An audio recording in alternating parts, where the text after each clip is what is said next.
Добрый день, дорогие друзья! В рамках празднования Дня Хомуса мы для вас подготовили видеоэкскурсию по выставке «Учитель, мыслитель, поэт», посвященной 85-летию со дня рождения кандидата исторических наук, доктора философских наук, профессора Ксенофонта Дмитриевича Уткина-Негюльген.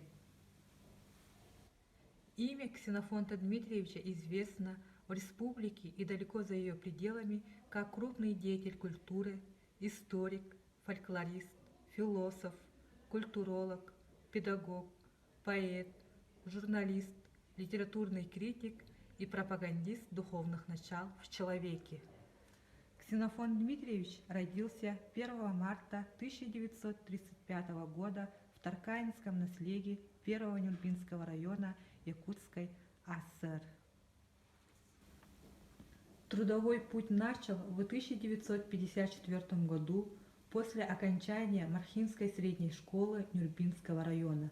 Работал библиотекарем, заведующим клубом, председателем сельского совета, инспектором, затем заведующим отделом культуры Ленинского райисполкома, первым заместителем директора Республиканского научно-методического центра и директором музеев.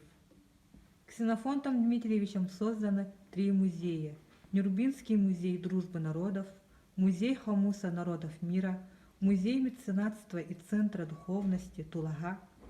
Основатель и был главным редактором журналов «Серге», «Юргель», «Кылыгах», «Тускул». С промежутком в 5 лет он защитился по 2 разным отраслевым знаниям.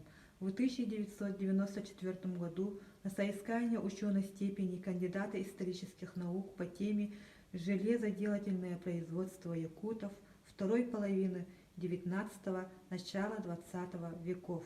В 1999 году на соискание ученой степени доктора философских наук по теме «Проблема человека в социокультурной системе народа Саха». Им опубликованы более сотни научных статей, монографий, литературных изданий, брошюр и выпущены 6 поэтических книг. Более 50 стихов переложены на музыку. Большинство из них давно стали репертуарными и народными. Кроме того, он работал над воссозданием творческих портретов известных деятелей. Его пером написаны документальные повести о Константине Черяеве, Семене Руфове, Рафаэле Богатайском и других. За заслуги в научной и педагогической деятельности ему присвоено множество почетных званий.